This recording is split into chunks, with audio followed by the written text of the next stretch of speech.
तो एक्चुअली एक इंसिडेंट मेरे साथ भी हुआ था, मैं भी उससे शेयर करना चाहूँगी, क्योंकि मैं कह रही हूँ ना कि मैंने बहुत फ्रेंड्स को देखा है, बहुत लड़कियों को देखा है जिनके साथ ऐसे इंसिडेंट्स होते हैं और वो इस बारे में बात नहीं करना चाहते और डरते हैं। मेरा तो नाम ही क्रांति है, मैं तो खुद बहुत बोल दूँ। तो मेरे साथ नॉर्मली ऐसा हुआ था कि मुझे मेरी एक फ्रेंड ने एक आईडी भेजी फेसबुक, कहती है तेरी आईडी है, फेक आईडी लग रही है, पता नहीं तानिया गुप्ता समथिंग ऐसा नाम था। उसमें ना मेरी फ़ोटो थी, नॉर्मल फ़ोटो जो होती है जो हम व्हाट्सएप वगैरह पे कौन नहीं अपलोड करता, शादी फंक्शन की फ़ोटो थी। तो मैंने कहा ये तो मेरी आईडी है नहीं। तो मैंने बोला अच्छा, मैंने कहा हाउ डेयर, ये किसकी हिम्मत होगी मेरी फ़ोटो इस्तेमाल करने की। तो मेरी पिक कोई इसमें यूज़ की हुई थी, 1-2 पिक्स मेरी थी और कुछ लड़कियों की थी, नॉर्मल पिक्स थी। आई थिंक कोई पर्सन उसे फेक आईडी बना के लड़की के नाम से किसी से चैट करता होगा, बहुत पुरानी बात है, आई थिंक 5-6 साल पुरानी बात है। तो मैंने बोला मैं तो छोड़ूंगी नहीं। मुझे जब टाइम मिला 1-2 दिन बाद, तो जम्मू की बात है ये, तो मैं साइबर कॉलेज मेरा था, गांधीनगर कॉलेज, तो वहाँ पास में ही पुलिस स्टेशन था। तो मैं गुजरी थी, मैं कहा चल पुलिस स्टेशन चलती हूँ, और मैं थी भी अकेली उस टाइम पे, मैं अकेली पता नहीं शायद ट्यूशन्स वगैरह से आ रही थी। तो मैं चली गई वहाँ पे, मैं कहा चलो पुलिस के भी आज देख लेते हैं, दर्शन कर लेते हैं। तो मैं वहाँ गई, तो मैंने पहले एक अपनी फ्रेंड को पूछा, उन्होंने बताया कि ऐसा उनके साथ भी इंसिडेंट हुआ था कोई साइबर क्राइम से रिलेटेड। तो वहाँ पे जो डीएसपी है वो बहुत अच्छे हैं, कोई चौधरी करके नाम थे, मुझे याद नहीं है अभी उनका नाम। तो मैंने कहा ठीक है। तो मैं गई वहाँ पे, तो डीएसपी से मैंने डायरेक्ट बात की। पहले मैं ऊपर मतलब वहाँ गई, एक सेल था पूरा ना, साइबर सेल। तो मैंने उनको बोला कि ऐसे ऐसे किसने फेक आईडी बनाई हुई है और उसमें मेरे फोटोज़ हैं और मैं कंप्लेंट करना चाहती हूँ। तो वो कहते हैं अच्छा कंप्लेंट करनी है, हाँ। उन्होंने ऐसा कहा कि बंद कर देते हैं आईडी, आप बताओ कौन सी आईडी है, हम इसे ब्लॉक कर देते हैं ना।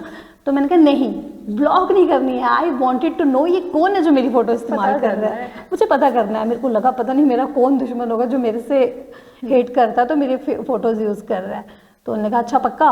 वो भी लोग सोचते हैं कि इतनी आगे बात क्यों बढ़ानी है, ख़त्म करो, पर नहीं, मैंने लिखी एप्लीकेशन एक अच्छी सी, मेरी इंटीग्रिटी हर्ट हो रही है, ऐसे साइबर लॉज मुझे पता थे। तो मैंने लिखी अच्छी सी एप्लीकेशन, डीएसपी के पास गई। तो डीएसपी वाज सो कोऑपरेटिव, उन्होंने कहा अच्छा हाँ बेटा ठीक है, कोई बात नहीं, आपने कंप्लेंट कर दी है, ठीक है अब एसपी सर के पास चले जाओ।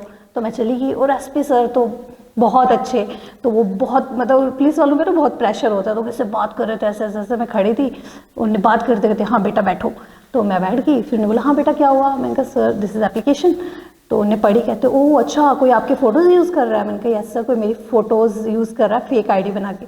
तो उन्होंने कहा ओके बेटा कोई बात नहीं, विदिन 15 डेज़ आपका केस सॉल्व हो जाएगा, आप घर जाओ आराम से। मैंने कहा ओके। मैंने कहा पहली बार मुझे पता लगा, जैसे कि हम लोगों में इतना होता है कि पुलिस खतरनाक होती है, पुलिस ऐसे करती है, खासकर रहता है कि हाँ करप्टेड, और पुलिस अच्छे से बिहेव नहीं करती, स्पेशली गर्ल्स के साथ ऐसा ट्रीट करती है। वैसा कुछ नहीं होता। जेएंड के police is very good, even पूरे इंडिया की ही होगी, बट अभी हमें जेएंड के पुलिस के सारी डीलिंग हुई है हमारी।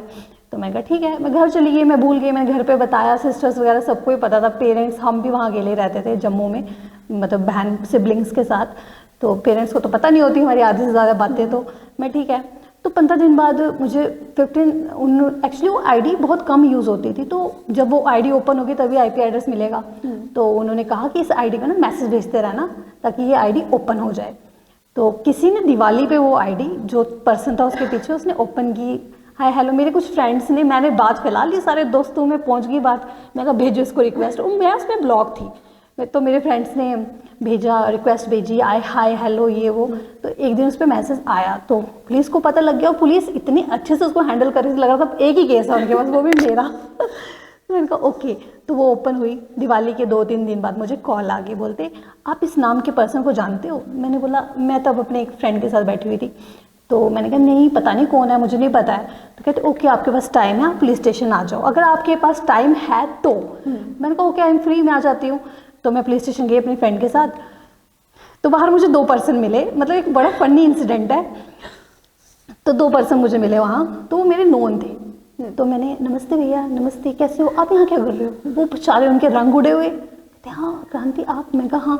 मैं कहा चलो डीएसपी बुला रहे हैं, मिल के आती हूँ।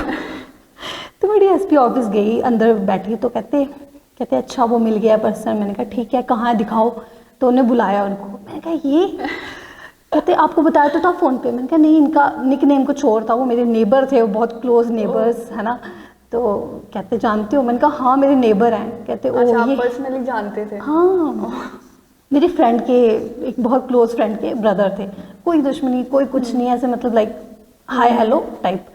तो वो था और उनके जीजू आए हुए थे, जीजू को बुलाया था उन्होंने साथ में। अकेले आने से डर लगता है लोगों को, तो उसका जीजू उसके साथ आया हुआ था। तो वो कहते जानते हो? मैंने कहा हाँ। कहते यही है वो बंदा। मैंने कहा अच्छा। मैं कहा इसने ऐसा क्यों किया? तो डीएसपी ने उसको पूछा। अब क्रिमिनल के साथ कैसा बिहेव करेंगे वो तो पता ही होता है, तू करके, हाँ तू क्या करता है, क्यों किया ये वो। तो वो सॉरी मैंने ऐसे ही, मैं मजाक कर रहा था अपने दोस्तों के साथ, तो पता नहीं मेरे दोस्तों ने बनाई। तो मैंने, उसने बोला अच्छा। वो मुझे बोलने लगे अब क्या करना है, तो मेरे को दया आ गई। तो मैंने बोला रहने दो, क्या कर सकते हैं, क्लोज अपने बहुत क्लोज थे। कहते ऐसे रहने दो, 15 दिन से हम केस कर रहे हैं, पुलिस वाले 15 दिन से हम इस केस के पीछे लगे हुए हैं, अब रहने दो, इसको तो हम जेल में डालेंगे। मैं कहा अच्छा ठीक है, कर लो जो करना है, कर लो जो करना है। तो बड़ा थ्रिलिंग एक्सपीरियंस था। तो फिर उस लड़के ने बोला, उसका तो रंग उड़ा हुआ था, उसने बोला सर मैंने कुछ मिस यूज़ नहीं किया है। तो तब डीएसपी उठा, एकदम से अचानक से उठा, मैं भी हिल गई, तेज थप्पड़ पे थप्पड़, 4 थप्पड़ एट ए टाइम उस बंदे को पड़े और वो हिल गया। कहते अपनी बहन की करनी थी ना तूने यूज़, पुलिस वालों की लैंग्वेज है ना चलती है उनकी, तो हिल गया वो। बाय चांस वहाँ पे एसपी भी था अपने ऑफिस में, तो वो एक राउंड लगा रहे थे, तो वो आए, बोलते हाँ बेटा आपका केस सॉल्व हुआ। मैं कहा यस सर। तो वो भी ऑफिस में आए, कहते कौन है? उनने बोला ये है डीएसपी सर ने। तो कहते अच्छा ये मवाली क्या करता है तू, तूने ऐसा कैसे किया, ये वो। कहते चलो इस पे केस डालो, ये दारा डालो, 7 साल की सजा दो इसको। वो डर गया, एक्चुअली वो डराते हैं। तो फिर मुझे बोला अच्छा बेटा आपका हो गया, आप जाओ, आगे हम हैंडल कर लेते हैं। मैं कहा ठीक है। मैं चली गई, मैं खुद कांप गई वहाँ पे। तो पर मुझे बड़ा मज़ा आया कि जो लॉज एंड ऑर्डर हैं, मैं ये कहना चाहती हूँ कि बहुत सारे लोगों को, जो स्कूल बॉयज़ कॉलेज बॉयज़, जिनको लड़के लड़कियाँ दोनों ही, बहुत सारी लड़कियाँ भी यूज़ करती हैं, इवन बहुत सारी लड़कियाँ हैं जो फेक आईडी बना के किसी से हेट करती हैं, जेलस करती हैं, तो उसको टॉर्चर करेंगी वहाँ। ये चीज़ बाहर थी, लाइक मुंबई में कर लो या बाहर दिल्ली वगैरह, बट यहाँ पे इतने छोटे से टाउन में ये चीज़ आई कहाँ से, मेरे को यही नहीं पता। और आई थिंक ये फर्स्ट मेरे साथ ही हुआ है, फर्स्ट एक्सपीरियंस। शायद पहले किसी के साथ हुआ हो, छोटे छोटे तो होते ही हैं। हाँ कुछ लोग ऐसे होते हैं ना जो बात का पता नहीं चलने देते। हाँ बट हाँ मैंने केस किया, मैंने बहुत करी, तो सबको पता चल गया कि लड़की कोर्ट जा रही है, पुलिस स्टेशन जा रही है। सो हाँ अच्छा किया, क्योंकि मैं गलत नहीं थी, मुझे प्रूफ करना था और प्रूफ कर भी लिया। और अब मैं मतलब अच्छे से सब लोग रिस्पेक्ट करते हैं, सब लोग अच्छे से ट्रीट करते हैं। सो ये चीज़ मैंने यहाँ से एक्सपीरियंस भी करी, एक लेसन भी मिल गया कि किन लोगों को साथ में रखना है, कौन कब काम आता है, एक लेसन मिल गया। और अब जो है मैं इंट्रोवर्ट। इन शॉर्ट कि अगर आपके साथ कोई भी छोटी से छोटी साइबर क्राइम से रिलेटेड कुछ भी प्रॉब्लम होती है, तो आप बिना डरे पुलिस कंप्लेंट कर सकते हैं, क्योंकि इसके लिए बहुत लॉज बने हुए हैं। कोई भी आपकी फेक आपकी पिक्स यूज़ नहीं कर सकता, क्योंकि वो आपका राइट टू प्राइवेसी है। सोशल मीडिया तो सब यूज़ कर रहे हैं। हाँ, तो सब यूज़ कर रहे हैं, साथ कुछ भी हो सकता है। तो वही उस पर्सन को फिर कुछ दिन तक पुलिस स्टेशन जाना पड़ा। देन फाइनली मुझे उसका जीजू बाहर बोल रहा है आपने किसकी अप्रोच लगाई थी? मैंने कहा मैं अकेली आई थी, मुझे किसी की अप्रोच लगाने की ज़रूरत नहीं है। तो कहते अच्छा, फिर वो फ़ोन करवा रहे हैं कभी किसी से, पर कुछ नहीं। डीएसपी बोलते मैं ये कहती हूँ कि जब गर्ल्स की बात आती है ना, तो पुलिस बहुत एकदम से ऐसे हो जाती है कि ये हमारी बेटी है। तो उनकी कोई अप्रोच नहीं लगी। फिर मैंने ही कुछ हफ्ते बाद उनके सिस्टर्स वगैरह मुझे बोलने लगी, तो डीएसपी बोलता चलो बंदी करते हैं। छोटा सा ही मैटर था, बट एक लेसन सिखाना बहुत ज़रूरी था कि बहुत लोग ना ऐसे कैजुअली यूज़ कर लेते हैं, फोटो है और डाल दिया। हाँ, मतलब पता ही नहीं है कि ये क्राइम है, पता ही नहीं है क्राइम है, पता ही नहीं है लोगों को कि हम किसी को इलीगली हम किसी को मैसेज कर रहे हैं या कोई भी वर्ड यूज़ कर रहे हैं या किसी की फ़ोटो यूज़ कर रहे हैं, तो वो बहुत बड़ा क्राइम होता है। तो फिर कंप्लेंट मैंने वापस ले ली, तो देन सब सॉल्व हुआ। बट हाँ, मेरे साथ कभी भी ऐसा फर्स्ट एक्सपीरियंस था और थ्रिलिंग था बहुत। तो कुछ भी ऐसा हो तो मैं तो एकदम कंप्लेंट कर लेती हूँ पुलिस स्टेशन में, मैं बिल्कुल नहीं डरती।